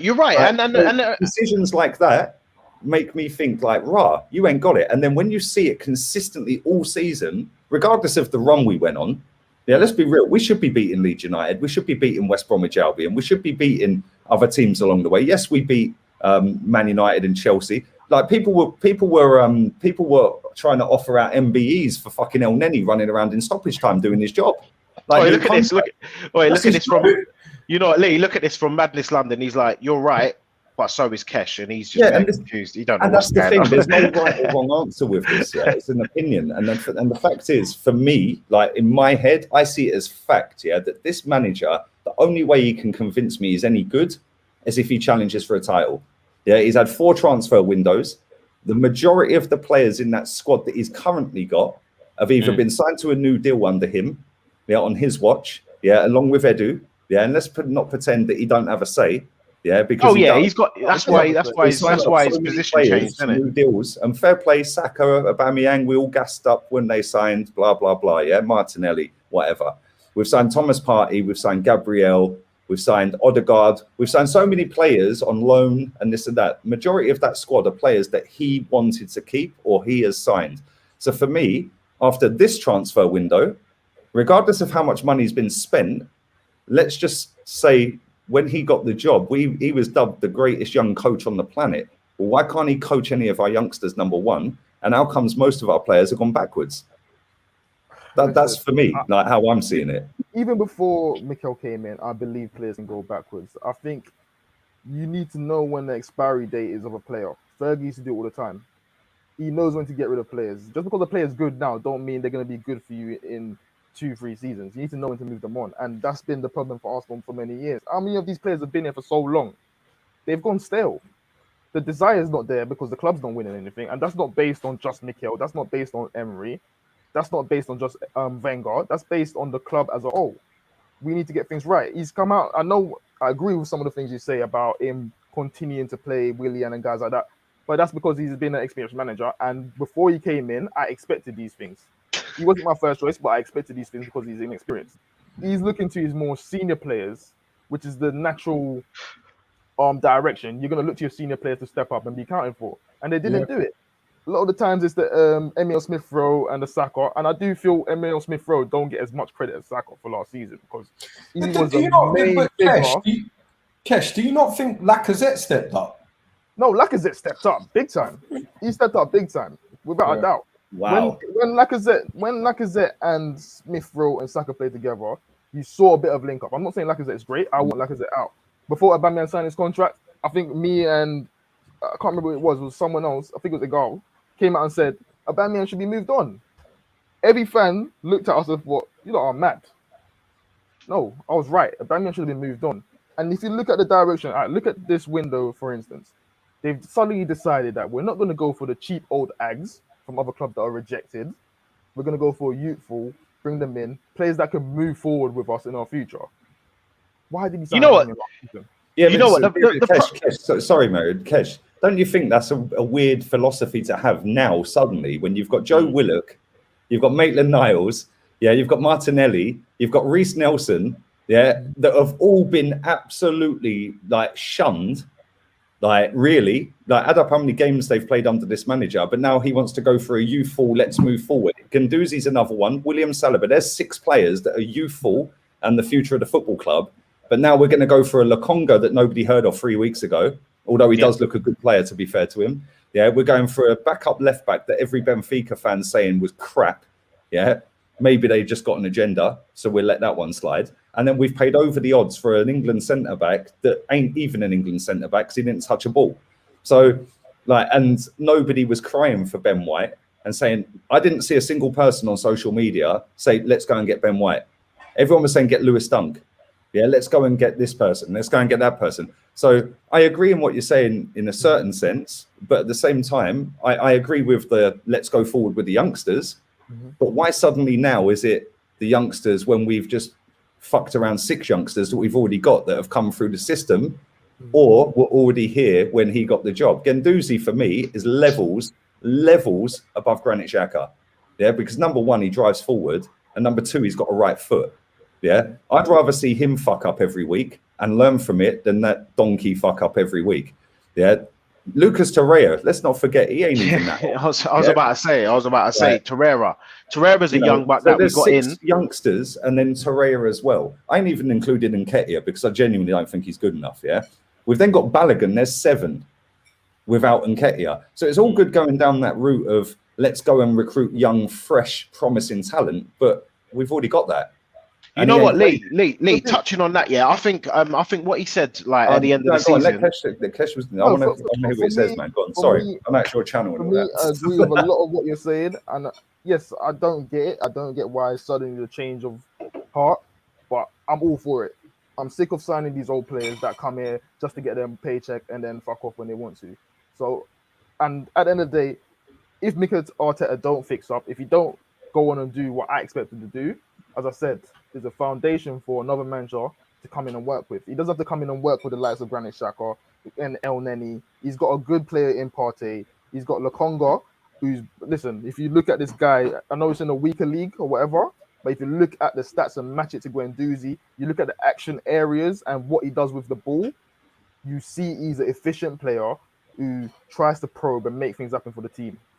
These are the players I want new manager to come in and work with if it doesn't work. There's a solid foundation there being built. Yes, we can say Ben White is overpriced, but we know, listen, this has been going on for years for English players. I don't know why the fans are so surprised about it. It's like we need to get out of our head. Like, English players are always going to cost a pretty penny. That's what it's going to be. I know we can say, oh, there's other defenders. I wanted the likes of Upamecano, Canute, but at the end of the day, Arsenal are in a predicament where they're not in the Europa League. They've missed the shot at that. We should have been recruiting these players from when Emery stepped in, and we didn't do it. So let me ask you a question. Sorry to cut you off, man. Let me ask you a question there. What makes you think that Arteta is going to be able to coach these young players that he's buying in, better than he's coached the 7 that I mentioned that he can't coach properly? Because he'll bring them in, he'll play them, he'll get rid. Guendouzi is the only one that actually showed any kind of fight and actually stuck up for his goalkeeper.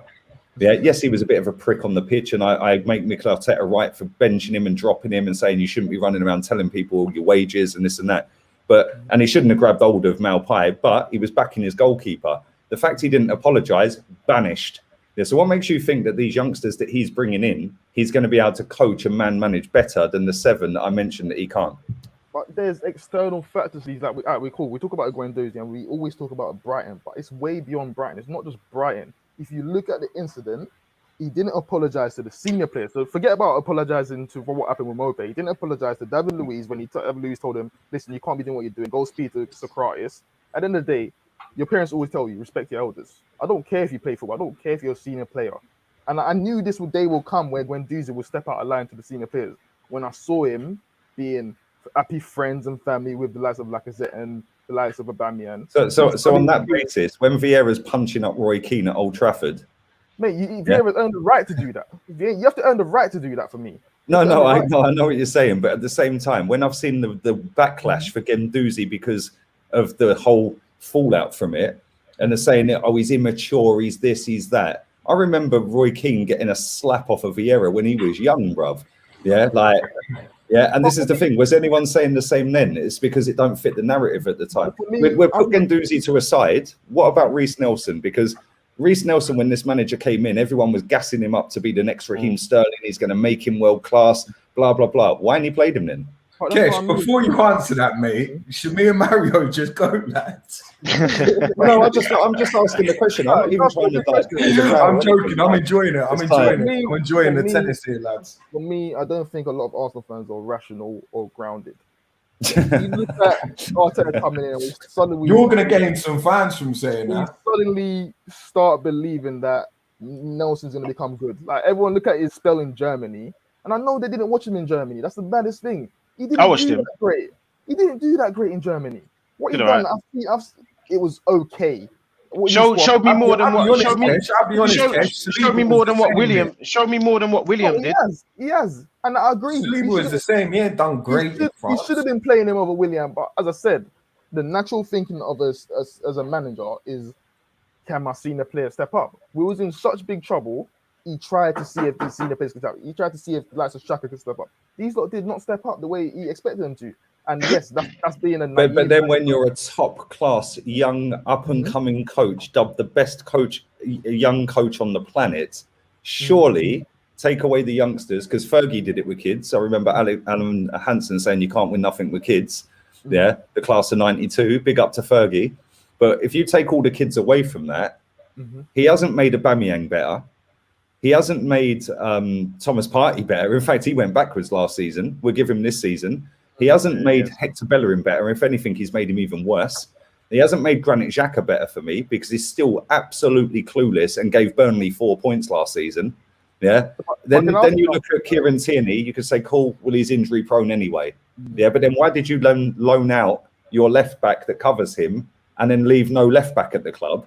Like, that made no sense. I'd rather keep Kolasinac. Like, these decisions all have to add up at some point. And if this is Unai Emery or Arsene Wenger, I feel that our fans would have got him out already and he wouldn't be the manager going into this transfer window. It's only because it's Arteta and people, like you said about our fans not being rational, they like the idea of the fact he worked with Pep, he's played for the club, etc., etc. They're in love with the idea of him maybe being good.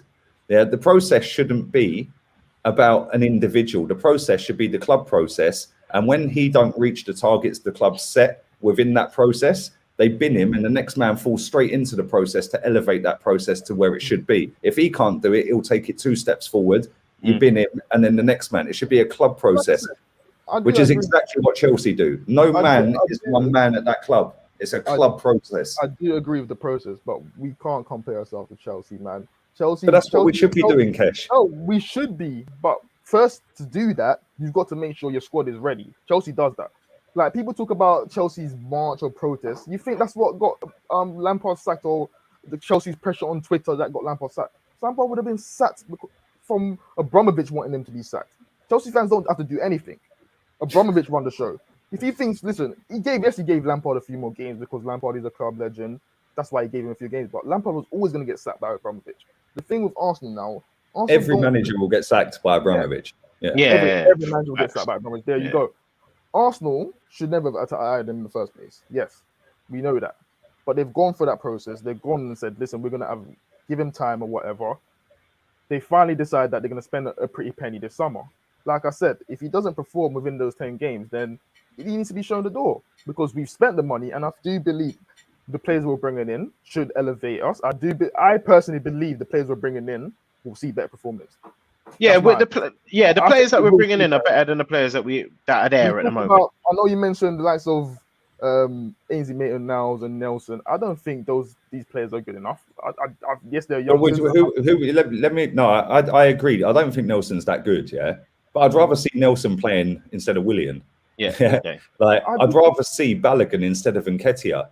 I'd rather see Maitland-Niles instead of Bellerin. Yeah, and people will say, "Oh, but you don't want to play right back." I'd sit the geezer down and I'd say, "Listen, mate, your passing range ain't good enough for midfield. Do you want to play for this football club every week? Because if you do, you're playing right back, mate. If you don't, see you later. You go Palace or Brighton or whatever." Yeah? What I'm saying, there's external factors that I'm always saying Balogun should have been playing, but like Balogun wasn't trying to sign a contract. I know his agent. I know everything that was going on.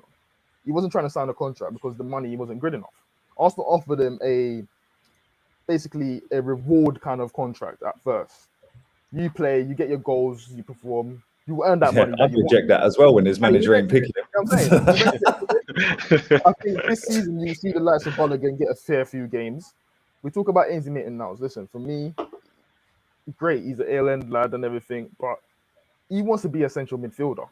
So if you look at what Sam Allardyce said at the end of the season, he said, mate, you're at Arsenal.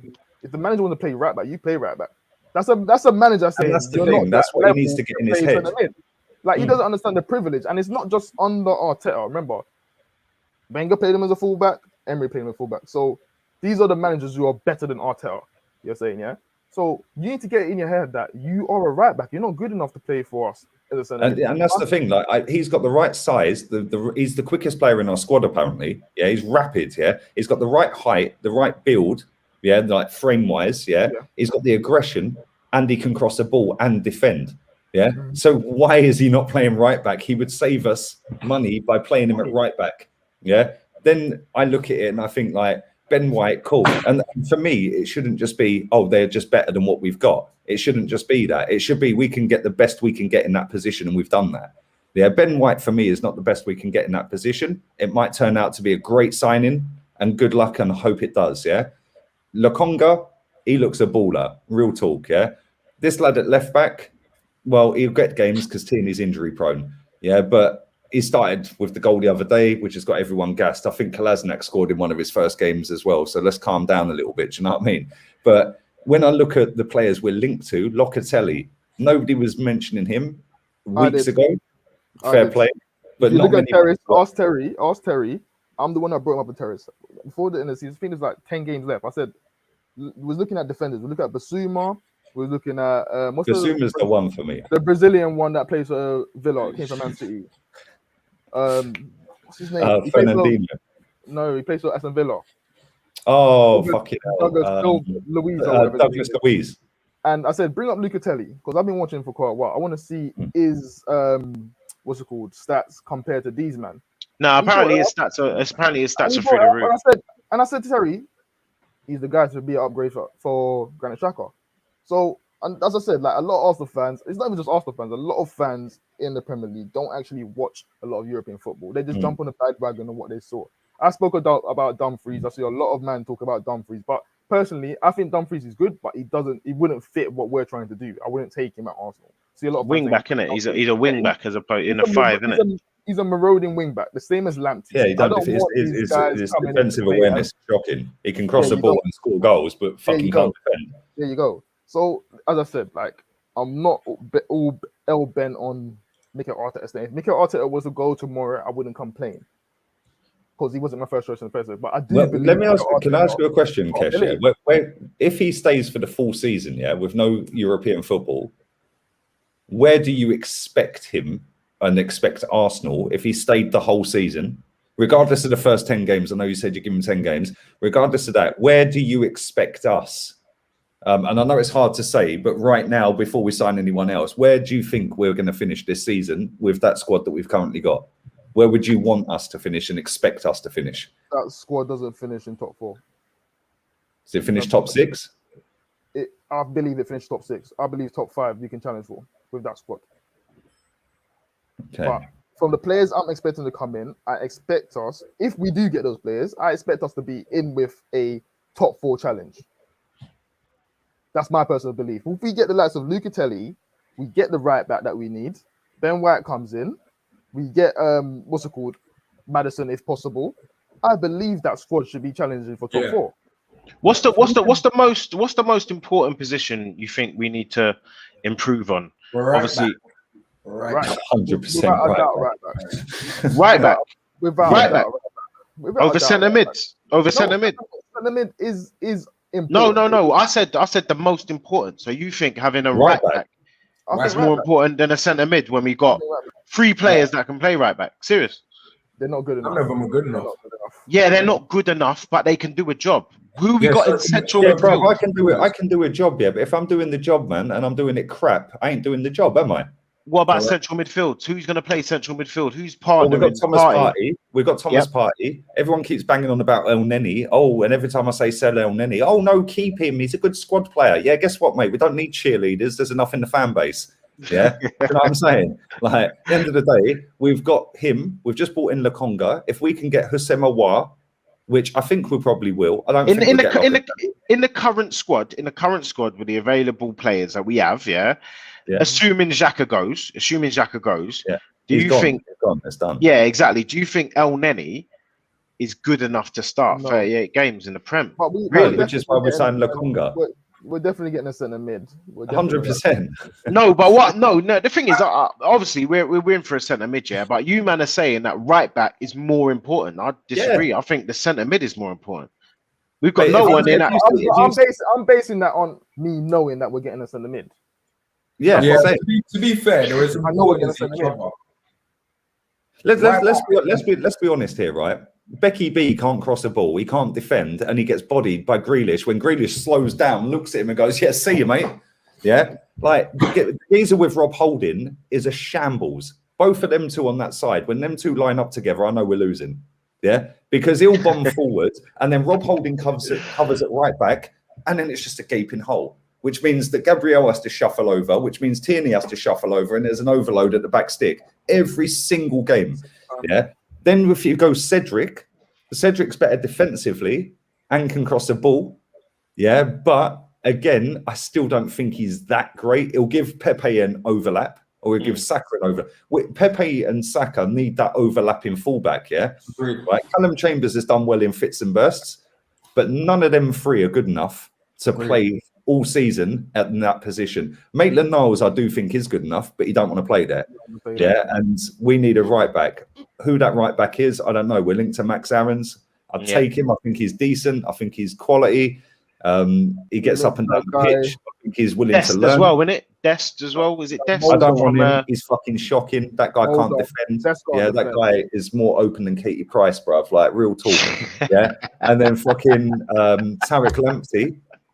go and buy Tarek Lamptey. But this is the thing. I base Tarek Lamptey for me is good, like really good. I think his ceiling's higher than Max Aaron's, but you have to play him in the right system. Yeah, which is not the system Arteta wants to play. But then do you buy him based on the Arteta system or based on, well, if Arteta gets sacked, the new manager might fit him into a system?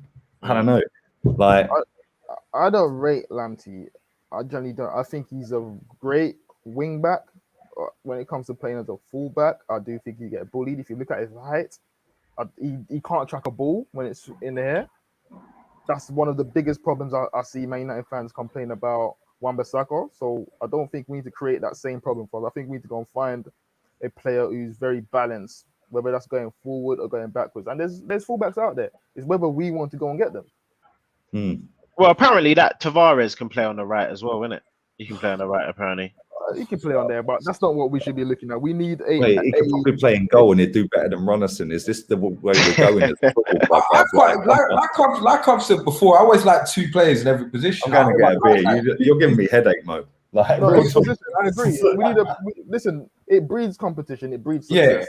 Yeah. For me, I think Max Aarons and Maitland-Niles would be great because Maitland-Niles has always played very well at right back. I think that, he is. He's got everything that Mikel Arteta wants in a fullback. Except for the attitude, bro, because he don't want to play there. Technical ability, he could tuck in as a midfielder at times, but he doesn't want to be there. If he doesn't want to play there and he wants to go and play for mid-level team, he reminds me of Jay Spearing at Liverpool, bro. he's literally gonna ruin his career because he wants to play in central midfield. Yeah, he's gonna be playing at a team. It's a bit like Oxlade-Chamberlain as well, albeit he won the Champions League and all that crap, but it was like Wenger. I was at the game where we got piped at Anfield and he played right wing back. That was his last ever game. And he didn't want to be on the pitch because he wanted to play centre mid. He's gone to Liverpool. Yes, he's had injuries, but he's barely played centre mid. Maitland-Niles should have seen this and he should sit there. And if he does ever stumble across this stream, he should sit there and say, do you know what? I could be the right back for Arsenal for the next 8 years. Yeah. But I ain't ever getting in a midfield at Arsenal. And apparently, Allardyce said that to him as well, you know. Apparently, Allardyce said that to him. Apparently, he said that openly. He goes, you play for a big club. You need to stay at the big club and play wherever they want to play you, bro. Yeah, well, Allardyce knows then, doesn't he? Maybe sign him as Arsenal manager. If you watch, I don't know if you lot watched the Man United versus West Brom game and you get the opportunity to play in the striker. Simple pass. Yeah. Bro, the ball went wayward and I thought, that's why you can't play centre mid. But that's the thing. His passing range is shocking. His vision's crap. Yeah, defensively off the ball, his awareness on the pitch in that centre mid, because there's people just whooshing past him. He can't keep up. Because he ain't a Fabregas where he's constantly looking. When you're playing right back, you've got your boy in front of you. You've got your right centre back behind you. That's it. Yeah, you've got one or two people running around you. Centre mid, you've got 6, 7, 8 players running around. He ain't. I'm not saying he's not intelligent enough to play that, but footballing IQ wise, I don't know, man. He just ain't got it for centre mid. I do think he's got a talent. I think he's a big quality at right back, and he could save us a fortune because if we sign Aarons or sign Lamptey, that's a lot of money. If we sign anyone overseas, but he could save us money where we could then invest the money saved somewhere else, which could maybe buy us a Maddison. Do you know what I mean? That's who we should be looking at. What you boys' thoughts on the backup goalie? Obviously, I'm hearing Ramsdale. I don't even rate Ramsdale, bruv. I think that's an absolute joke, to be honest. A joke of a keeper. I don't rate him at all. I do like that Johnston, though. I do like Sam Johnston. I think Johnston's decent. Watching him at West Brom and now I thought he was decent. But Ramsdale, I'm hearing 20 mil, bruv. What's your thoughts on that? 37 mil. That's how much they want for him. Yeah, they can stay there, bro. Championship as well. They can stay there. No chance, man. But what's your thoughts, Kesh? What do you think of Ramsdale potentially as a backup as well? Listen, I wouldn't. It's not that I wouldn't take him as a backup, but the most I'll be spending is 10 mil on him. That's the most. If anything apart from that, then boy, you can walk away from the table, innit? Like you got Areola there. Someone just mentioned. That's someone I'll be targeting. He was very good for Fulham last year. Johnston, I'll take him. He's very experienced. He's been around the block. He's now 28.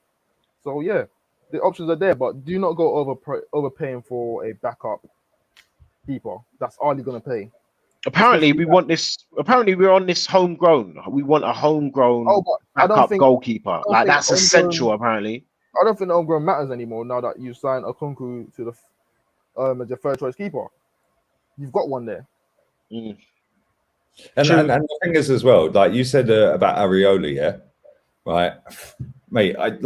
He's another Leno. Yeah, like he's just a camera saver. That guy couldn't catch COVID, bruv. If you asked him to, like, man could go into the club. Yeah, well, he probably could if he's double jabbed and all them ones start saying, yeah, but that's for another stream. Yeah, but like literally, that guy is a camera saver. Yeah, the guy we should be going for is Onana. Like that guy, even though he's suspended and like allegedly broken the rules and all that. Yeah, that guy's €7 million, bruv. Like, even like, chips, with that, just fucking buy him. Yeah, just buy him, pay him $100,000 a week, 120, whatever, and just say to him, yo, if Leno wants to leave, let Leno leave. We should have got Matt Ryan as well. I can't lie. Yeah, same. He was solid. Football though, didn't he? That's the problem. Like, I don't think we showed so much intent to sign him, so he fucking bounced. Yeah.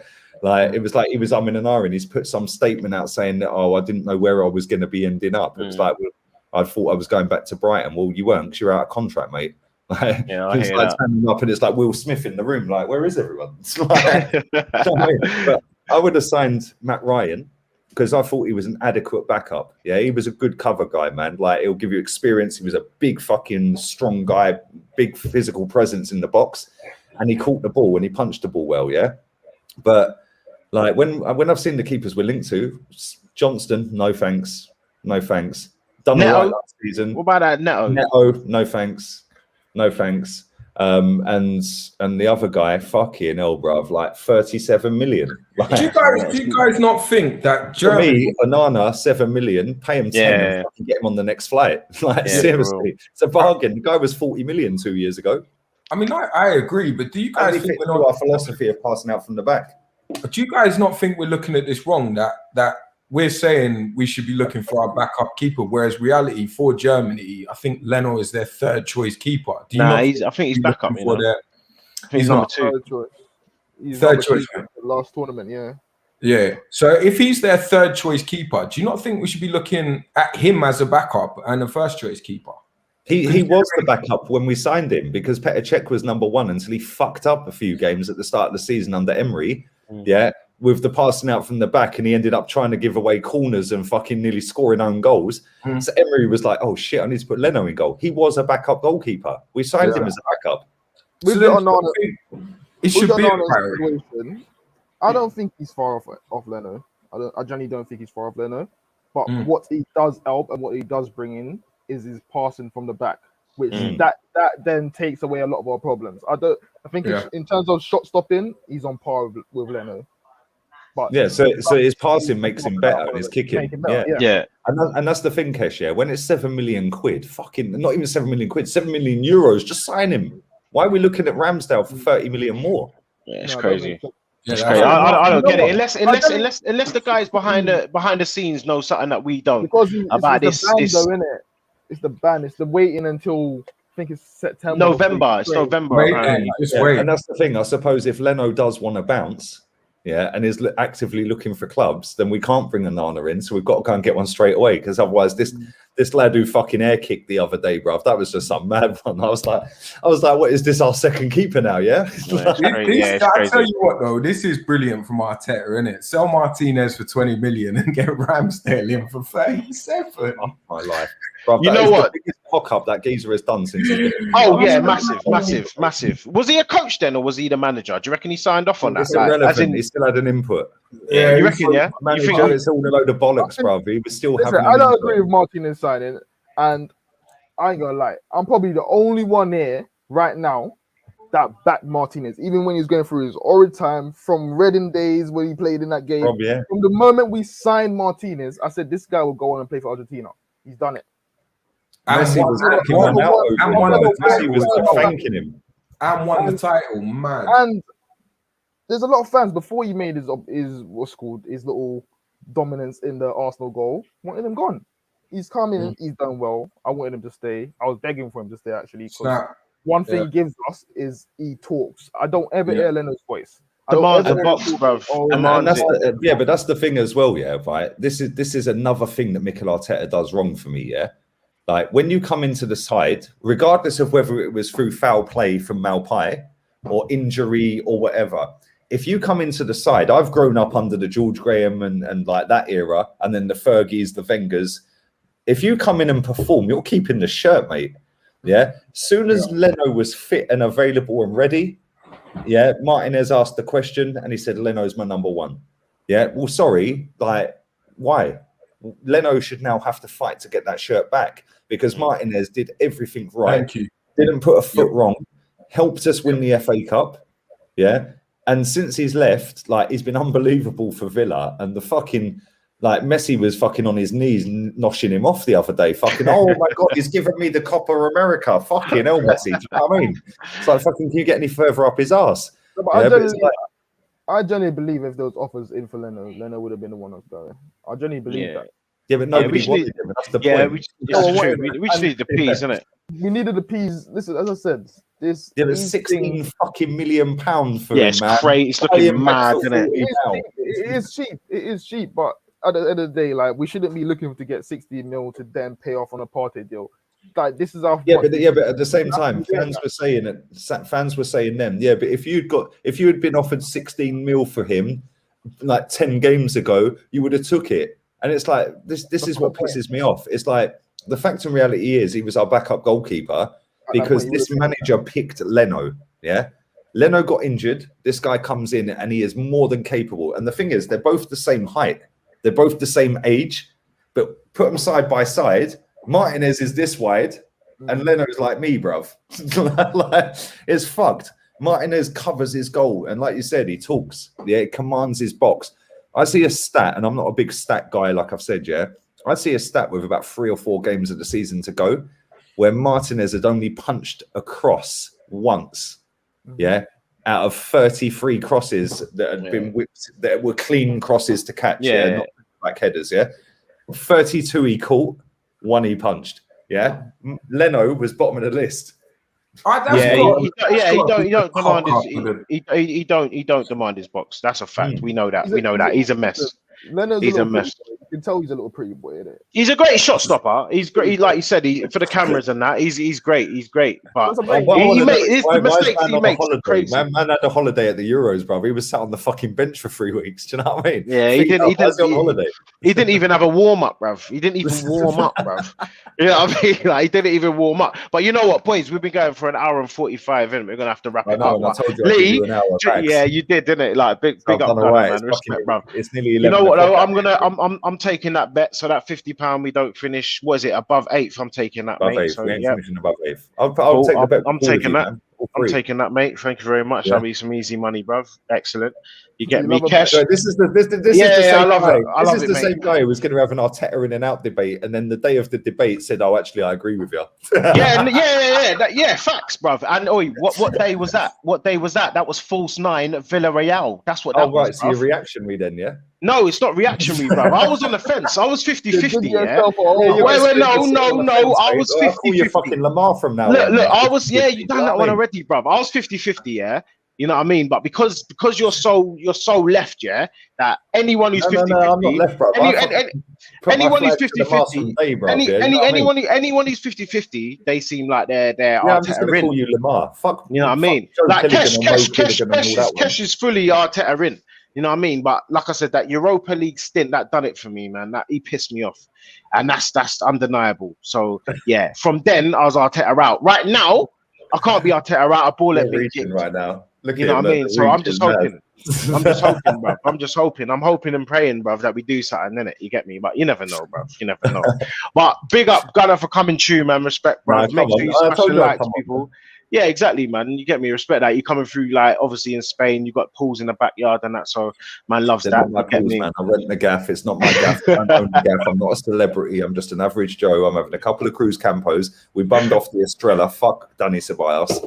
Yeah, we're on the cruise campo now. You get me. But now, real talk, man. Respect for coming true, man. Appreciate that, man. Why wouldn't I, man? Come on, Chris is my boy, man. Like, come on. Yeah, bruv, I'm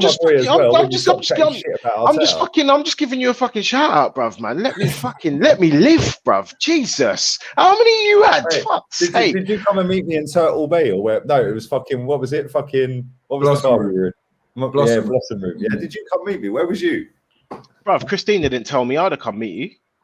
You wouldn't have done shit, bruv. Shut up, bruv. I'd have come and meet you, bruv. Dickhead, bruv. You get me? But Kesh, safe for coming true, man. Safe for coming true. Obviously, your Arteta in love has made a great debate because you and Lee just been going back and forth. I should just fucking put a question in and just let you fucking go. You get me? So respect for coming true, Kesh, man. You get me? Christina, as always, blessings, and all that good stuff. You get me?